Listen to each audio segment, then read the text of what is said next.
Spycatcher.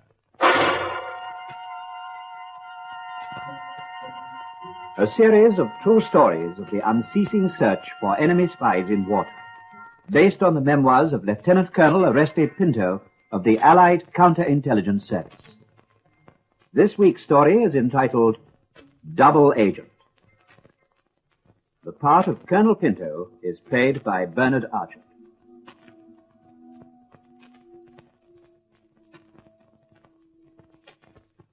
In the autumn of 1940, I was busy setting up my new headquarters in London, a counterintelligence headquarters improvised in a children's school.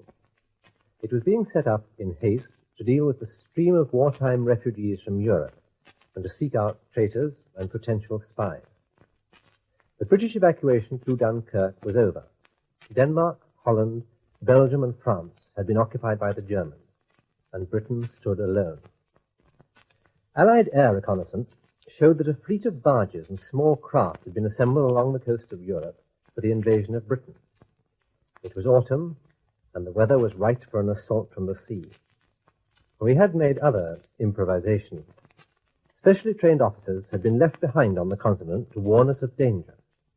From one of these, operating near the coast, a radio message was received. It was in code, and it said that 4 German agents, specially trained to probe our defenses, were to be landed on the south coast from a U-boat on the following night. The message gave us the exact map reference of the landing place. The army was alerted, a reception party was arranged, and the 4 spies landed.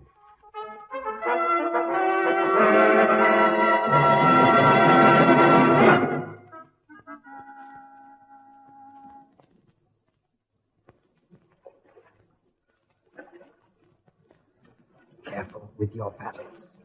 We are almost there. Easy. Right, get ashore. Keep quiet. Remember, from now on, you speak English. Can you see anything? No. No, not a thing. It's deserted. Good. Unload the equipment. Kibo, take this. Maya, deflate thingy. Deflating. Push it on. Come on, quickly.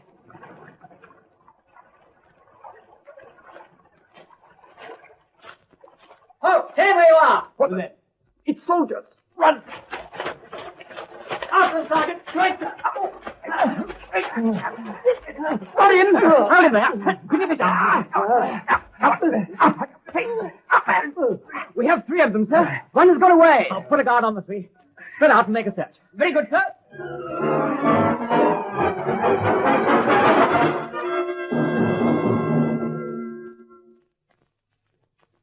By dawn, all 4 men were prisoners, and they were brought to my headquarters for interrogation and search.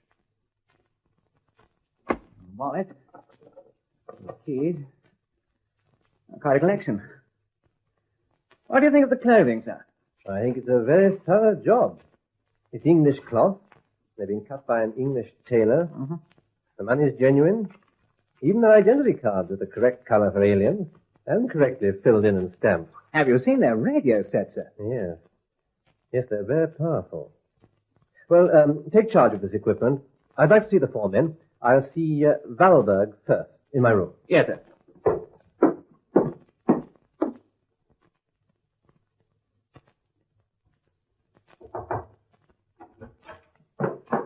Valberg. Come in. Sit down. Name? Erich Valberg. Age? The next question is to obtain my rank. I am asking the questions. Age? My name is Erich Valberg. Oberleutnant. My number, 7036598. I now ask you to behave in accordance with the Geneva Convention. Are you pretending to be a soldier? I am a soldier. Show me your paybook.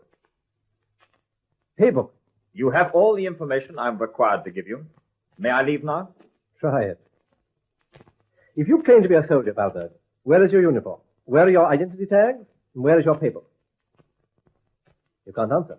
There is no need to answer. When you were arrested, when all four of you were arrested, you were wearing civilian clothes and you were carrying these. British identity cards. What kind of soldier carries these? I am a soldier of the victorious German army. I am here on a reconnaissance mission. And the nature of this mission? I can tell you that, but it will not help you. The invasion of England is imminent. So, I am sent behind your lines to see your defenses and to measure your strength and to make a military report. That is a soldier's task. Undoubtedly. Go on.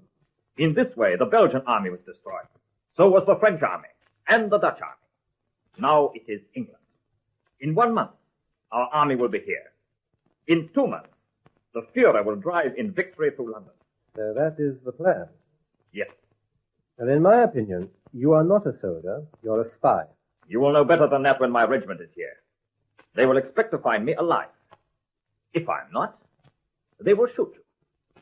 It is hardly worth it, is it, Colonel? It will be such a short time. They will do all this without your military report? Of course. May I go now? Yes, I'll ring for your guard. Before you go, tell me, will the landing of your army be as successful as your own? Soldiers make mistakes. But the Führer, never. That's all, Valberg. This way. Oh, and bring in Meyer. Yep. It was clear that Valberg was a good soldier, a good German soldier. He was confident, arrogant, well-trained, and devoted to his Führer. Well, he was evidently the leader of the group, and he'd be difficult to break. My hope was to find a weaker member of the team. Meyer. Thank you. You sit down, Meyer. Full name? Kurt Meyer. Age? You must only ask my rank and number. Nationality? German. Born? I have been instructed that a Meyer, soldier... if you wish to claim that you're a German soldier, you must prove it. Show me your uniform. Show me your identification tag. Show me your paper. Then I may believe you. Until then, you will answer the questions I ask you. I have been instructed... All right. If it will make you feel better to tell me your instructions, go on. I'm Kurt Meyer, Lieutenant, number 7764-403. And there is no more to say. No, sir. But you are also claiming German nationality. I am German. Where were you born? Hamburg. Age? So you'll give only your name, rank, and number. That would be so if you were a soldier and a prisoner of war. But you're not. You're a spy. I'm an officer of the German army. I'm here on military duties. What military duties? Military reconnaissance. For what purpose? To prepare for the invasion of England. Well, tell me about it. Oh, come, Meyer. It can't be as secret as that. You can't really believe that all the invasion barges at Ostend and Le Havre are secret, or that the stealing of the barges on the Dutch canals and the French canals is secret. You must know that the RAF is bombing them every night. No. You must do much better than that if you want to convince me that you're part of the military plan. When do your troops arrive? Your friend Valberg says that they'll be here within a month. But of course he knows more than you do. You know nothing of the military plan, which proves to me that you're not a soldier. You're a civilian and a spy. I am a soldier. I'm an officer. All right. Let's take this small radio set, this transmitter. You brought it with you. This is not military equipment. It is German military equipment. I've examined it thoroughly, and there's no military mark on it. Show me the Wehrmacht mark on this. You see? It's civilian equipment. It is military equipment. Where were you trained to use it? I can't tell you. Of course you can't. Because this training is not given at a military school. It's given at a spy school. I don't care what you once were. Now you're a spy. There's no one here to protect you. You'll be treated as a spy. I am a soldier.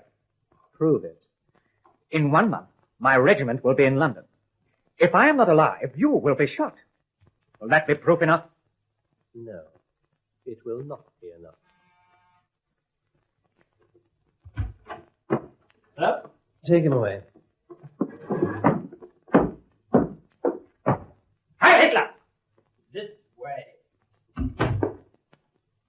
The second interrogation had got nowhere except to confirm that they would claim to the last that it was a military operation and that they had come as soldiers. The third man was not a German. Van der Kieboom. Thank you. Sit down.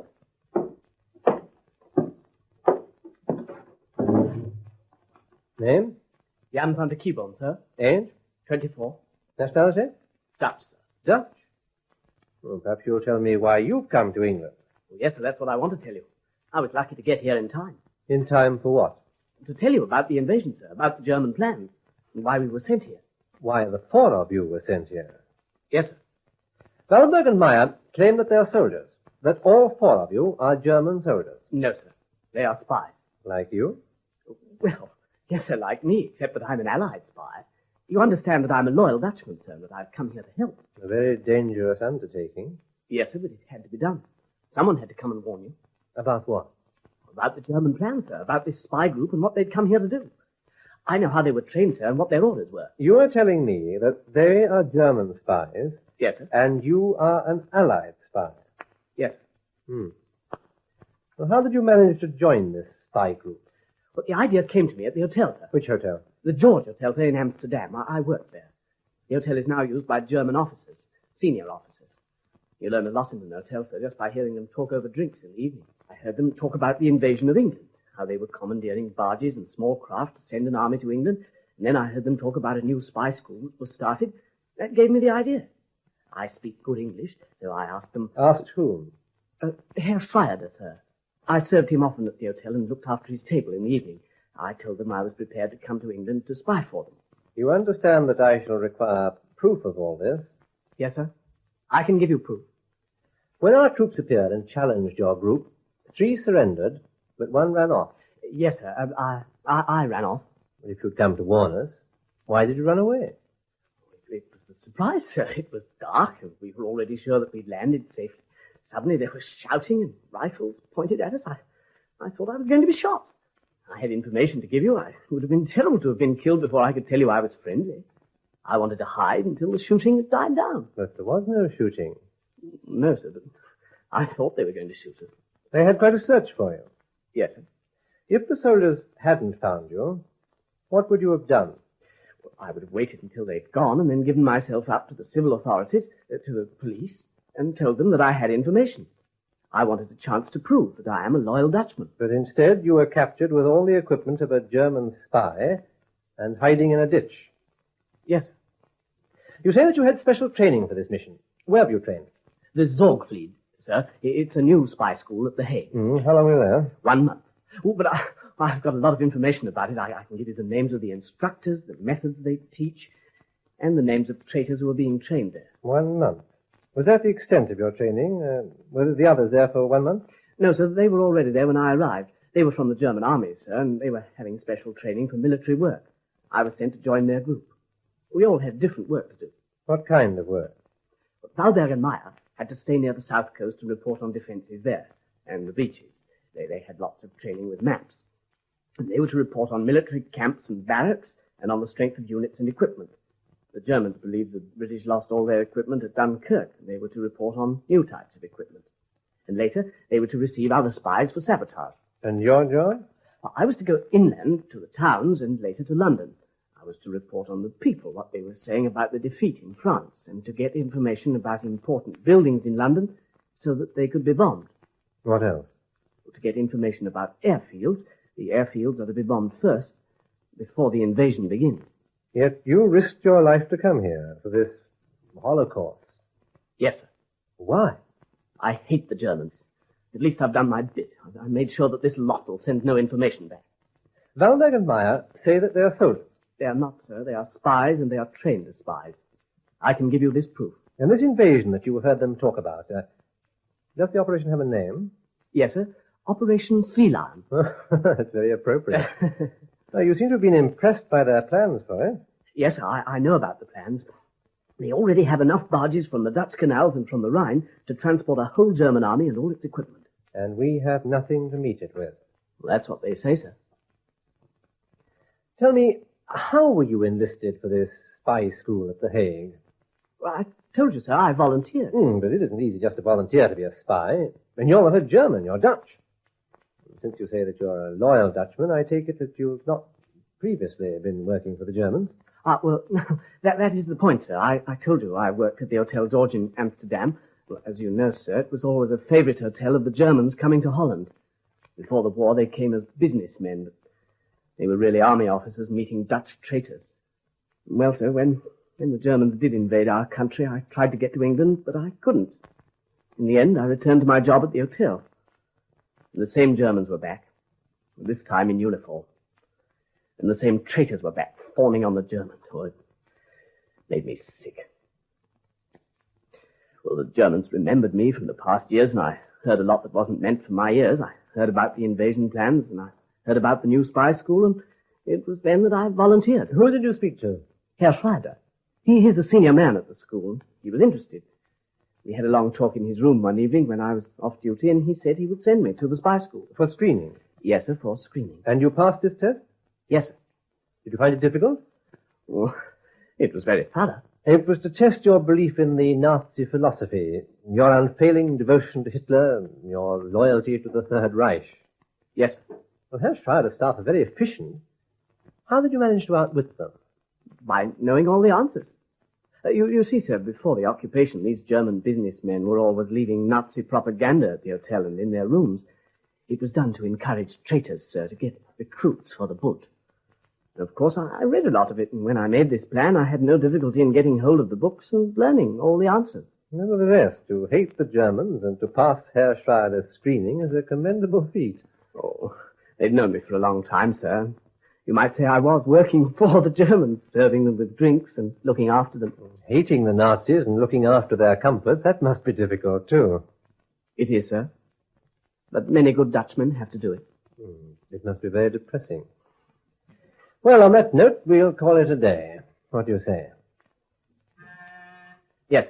We'll have another talk tomorrow. Thank you. The fourth man, I'll not name him, turned King's evidence. His confession clearly implicated Balberg and Meyer as spies, although they still claimed to be treated as soldiers. But it did nothing to solve the case of the Dutchman, Van der Kieboom. If he was in fact a double agent and loyal to us, then he was a brave and valuable person and must be saved.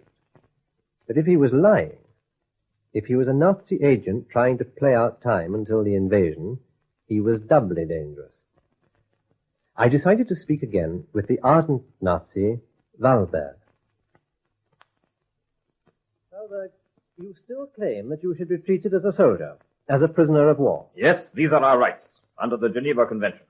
Well, you're the senior officer of this group, and therefore the leader of the group. Yes. Well, I can understand this claim being made by you and by the other two, but not by Van der Kieboom. Why not? You're German.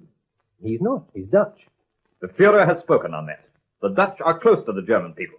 The good Dutch think as we do, and they are loyal to the Führer. What is your test of this loyalty? To be loyal to the Reich, to love the Führer, to die for the Führer. You would die for the Führer? Yes. You're satisfied that Van der Kieboom would die for him? Yes. You claim to be a German soldier. Was he a German soldier? Yes. Which regiment? That is not permitted. I'll be frank with you, Walberg. I don't believe that you came here as a soldier. I think you're trying to play out time until the invasion. Now, I don't think that trick will work. But I have one more question. Are you satisfied that Van der Kieboom, this Dutchman, deserves the same treatment as we will give you? You must treat us all as prisoners of war. Thank you. That will be all. It was a step forward, but it still didn't prove the case. If Van der Kieboom was a loyal Dutchman and had fooled the spy masters at the Zorgfleet, he could also fool Walberg. But who was he trying to fool? The Germans or me? There was one sure test. If he was a loyal Nazi like Walberg, he would be devoted to his Führer. Van der Kieboom, when we first talked, you said that you could prove to me that you're a loyal Dutchman. Yes, sir? I'll be quite frank with you and tell you that you have not yet given me that proof. No, sir. But I volunteered to come here. It was perhaps unfortunate that you were captured before you could make this proof, but you came here equipped as a spy. Yes, sir, but it was the only way I could come here. It wasn't easy. I'm sure it wasn't. And before you were accepted into this group, you had to convince a board of German intelligence officers that you were a loyal Nazi. Yes, sir. And you were able to do this. You were also able to convince Valberg, who is no fool. Yes, sir.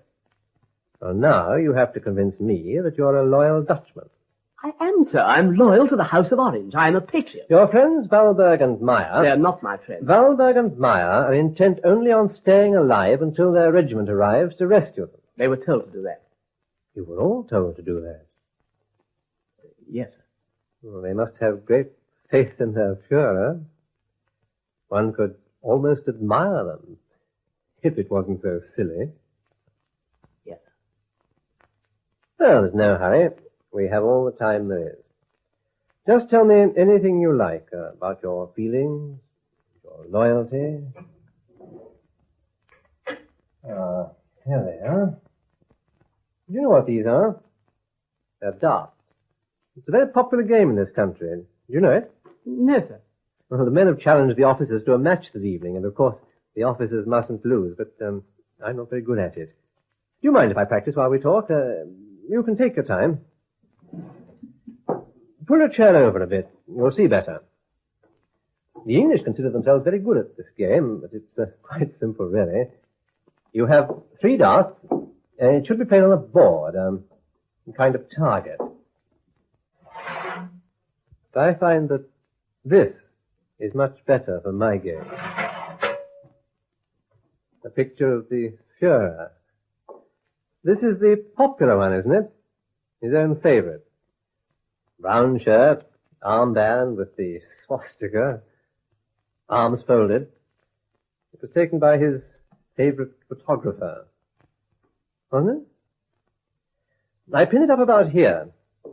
That's about the height of a dartboard. And then I stand back 8 feet. That's about 8 feet. Can you see clearly? Yes, sir. Let's talk while I practice. Now, we were talking about Valberg and his beloved Führer. I was saying that it's quite admirable to be brave enough to express one's loyalty so confidently to the enemy. And by the way, I count 1 point if I hit the swastika on his armband, 2 points if I hit his forelock, and 3 if I hit the funny little moustache. Tell me about the screening at the Swordfleet. Did Valberg take it? Yes. And Meyer? Yes. And you? About dying for the Führer? About dying for that madman? Good. I got the swastika. That's 1 point. You were saying you took this loyalty test, but, of course, you were just fooling them, weren't you? The forelock. Well, that's 2 points. Now, for the funny little... Stop! Stand back from that target, Kibo. I want to try for the funny little moustache. And this dart is very sharp. Stop it! Would you die for the Führer, Kibo? Yes. Oh! Put those darts down. There's no need to die now. Give them to me. Thank you. Well, now we know. You are a traitor, and you are prepared to die for the Führer. You will. You wouldn't dare. You won't kill me. Why not? You won't be so foolish. In 1 month. In 1 month, the German army will be here. In 2 months, the Führer will ride in victory through London. And if we have executed you, they'll do the same to me. Yes.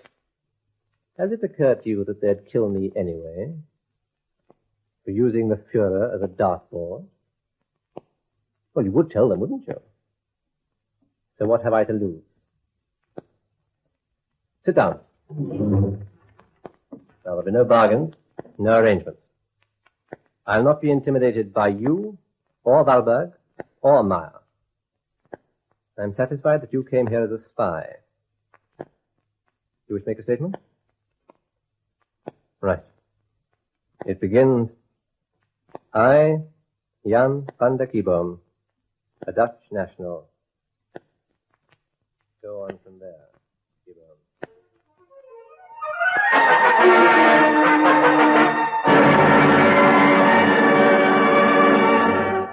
Valberg, Meyer, and van der Kieboom were tried at the Central Criminal Court and found guilty. Valberg and Meyer were executed on December the 10th, but van der Kieboom, Dutch traitor, appealed against his conviction. The appeal was not upheld. He was executed at Pentonville Prison on December the 17th, 1940.